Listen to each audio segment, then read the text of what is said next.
Kamala has imported an army of illegal alien gang members and migrant criminals from the dungeons of the third world. They come from the dungeons, think of that, the dungeons of the third world, from prisons and jails, insane asylums, and mental institutions.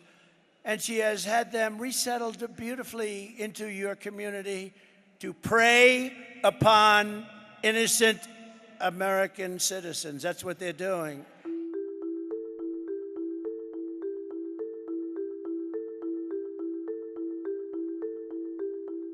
I'm announcing today that upon taking office, we will have an Operation Aurora at the federal level.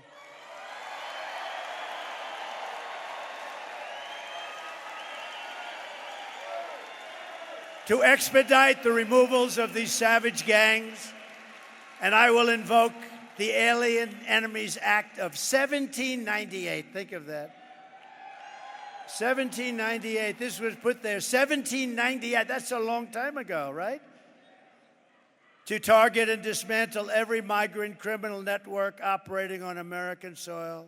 I'm hereby calling for the death penalty for any migrant that kills an American citizen or a law enforcement officer.